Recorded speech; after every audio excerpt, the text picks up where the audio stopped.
तेरी वाणी को सुनकर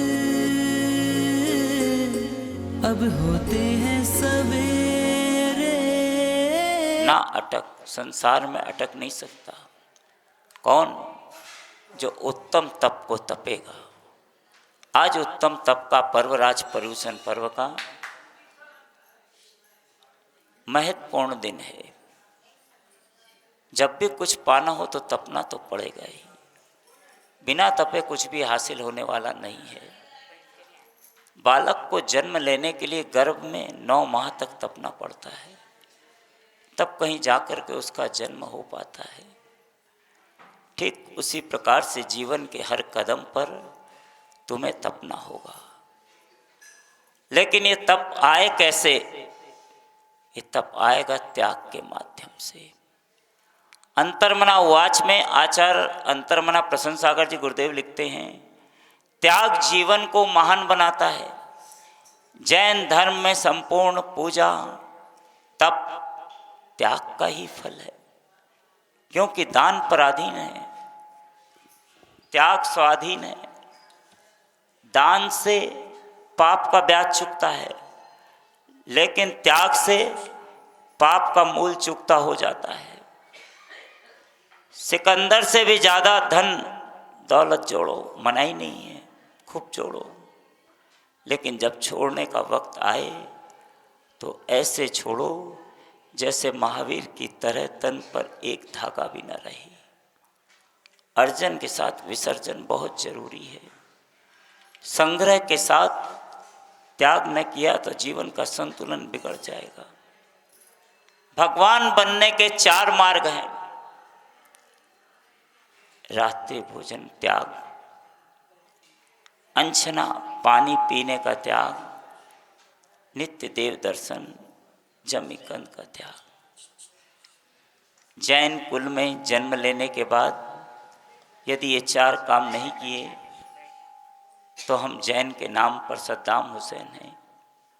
अंतर्मना ने अनुभव किया है, आज का आदमी त्याग के नाम पर मलमूत्र का ही दिल से त्याग करता है, बाकी तो सब रो रो के करता है, क्योंकि त्याग के बिना जीना असंभव है। हकीकत है।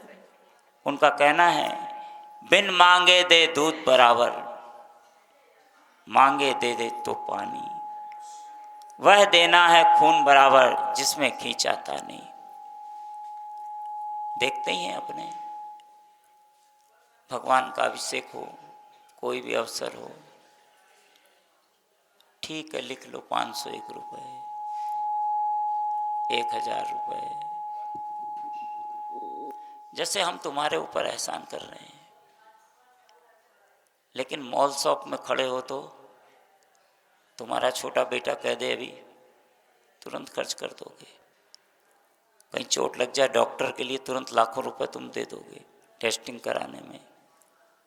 यदि तुम्हारे यहाँ इनकम टैक्स की रेड हो जाए तुरंत तुम लिफाफा नीचे से पहुंचा दोगे, किसी को पता न चले। काम को सलटाने के लिए तुम इधर उधर प्रयास करके बहुत सारे रुपयों को मिठाई नमकीन के रूप में खर्च करके पहुंचा दोगे। लेकिन धर्म के नाम पर देने में तुम 4 बार सोचते हो और फिर देखते हो कि ये मैंने दिया, किसी ने देखा कि नहीं देखा। यहाँ तक कि मैं देखता हूँ लोग गोलक में पैसा डालते तो जोर से आवाज़ करते हैं, ठक ठक ठक। महाराज जी का ध्यान इधर है कि नहीं, मैं गोलक में डाल रहा हूँ। उनको पता चल जाए दूसरे लोगों को। कमाल की बात है।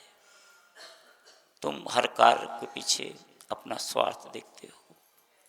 धार्मिक कार्यों में विशेष रूप से सिर्फ नाम के लिए तुम दौड़ रहे हो। मेरा नाम होना चाहिए तभी मैं पैसा खर्च करूँगा। कमाल की बात है। मैंने चौके में इतने सारे फल ला के दिए, आज तक मेरा नाम नहीं हुआ। नहीं, लाने के बाद 4 लोगों को बताएंगे, देखो ये चौके के फल हैं, कहाँ दे दें, चौका लगा हुआ पता नहीं। 4 जनों को प्रचारित करके देना। क्या ये तुम्हारा त्याग है? सोचना। कोई भी काम करते हो 20 लोगों को बताना, महाराज जी को तो जरूर बता दो। क्यों? महाराज जी की नज़र में आ जाएगा मैं दानी हूँ। कमाल की बात है। तुम्हारा कैसा त्याग है, कैसा दान है तुम्हारा। अभी तुम न त्याग कर रहे हो न दान दे रहे हो, तुम सिर्फ औपचारिकता निभा रहे हो, इसलिए तुमको फल नहीं मिल रहा है। कई बार हो जाता है, कल आपने डाक 11,000 में ली थी और आज डाक आपको 2100 की मिल गई, आज तो मज़ा आ गया। कल क्यों मज़ा नहीं आया था? कल 11,000 लग गए थे, आज 2100 में डाक हाथ में आ गई, कमाल हो गया। तुम्हें 2100 में आनंद आ गया, 11,000 में आनंद नहीं आया। तुम्हारी क्या मजबूरी थी? ऐसी मजबूरी में पैसा मत देना। जब भी देना उत्साह के साथ देना। हमने नाम बोला एक, उसमें परिवार के 20 नाम लिखा है, 20 नाम आने चाहिए। कमाल की बात है। तुम्हारी पहचान तुम्हारे माता पिता से नहीं है। तुम अपने पिता का नाम नहीं लिखा सकते। खाली पिता का नाम देने से क्या लोग तुम्हें नहीं जानेंगे? लेकिन तुम्हें तो अपने नाम की पड़ी है।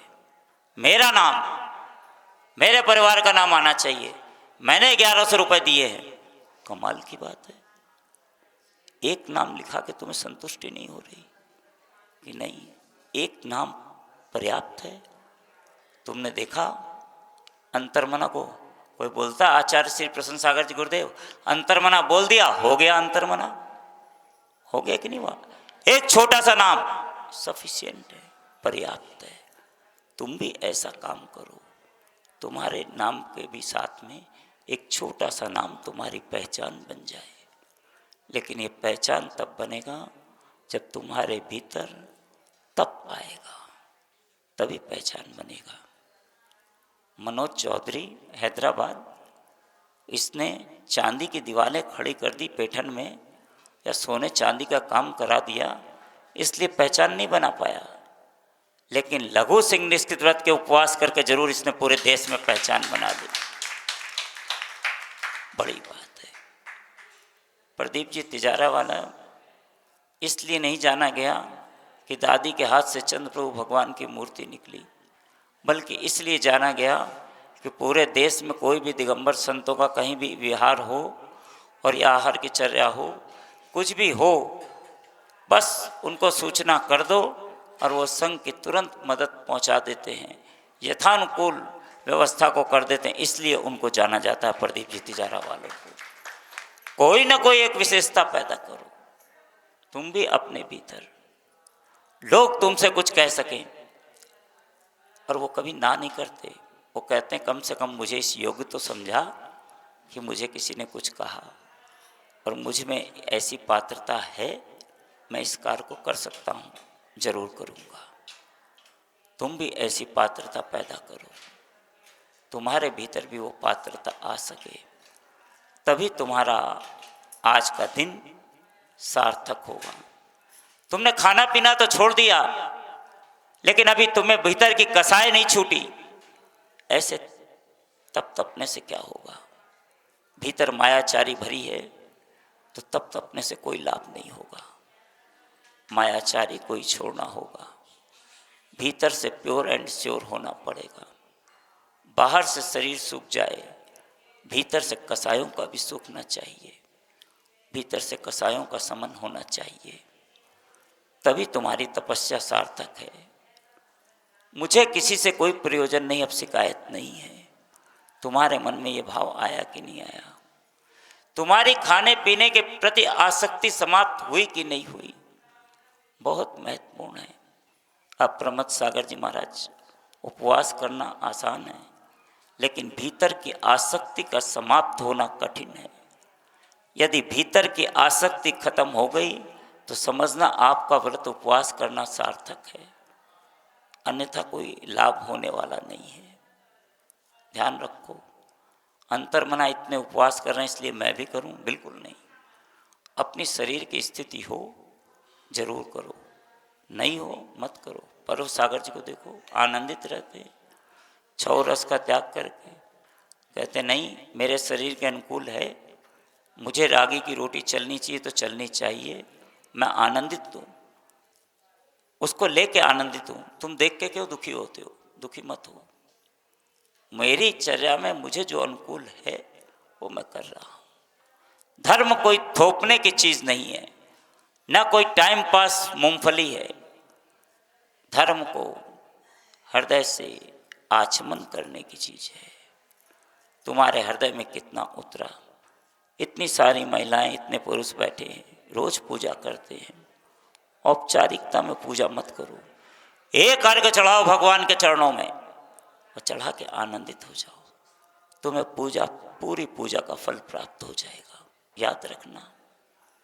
लेकिन तुम केवल औपचारिकता में पूजा कर रहे हो तो लाभ नहीं मिल पा रहा है कि मैंने 10 पूजा कर ली, मैंने 5 पूजा कर ली, मैंने 4 पूजा कर ली। इतने पूजा करने से हुआ क्या?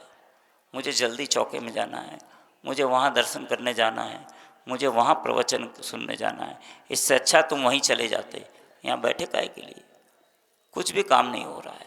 ऐसा काम मत करो। यहाँ मैं एक पूजा आनंद से करूँगी, मेरा काम संपन्न। अब दिन भर गीत मत गाओ कि आज तो मेरी एक ही पूजा हुई, बाकी छूट गई। नहीं, आज मुझे पूजा में आनंद आ गया, मैं पूजा करके आनंदित हूँ, तो समझना तुम्हारा दिन सफल हो गया। उत्तम तप तुम्हारे भीतर आ गया। उत्तम तप आएगा तभी जीवन तुम्हारा सफल होगा। आओ, फिर कोई भी काम संसार का अटकेगा नहीं, ना नहीं अटक सकता। जो प्रभु अरहनाथ की स्तुति करता है, कर्म अरि के हंत करता। आप हैं 18वें तीर्थंकर, तीर्थराज समय शिखर के नाटक कोट से निर्वाण को पधारे। उनके चरणों में बहुत आनंद के साथ में इस अर्घ को जियो और जीने भी दो, अहिंसा परमो धर्म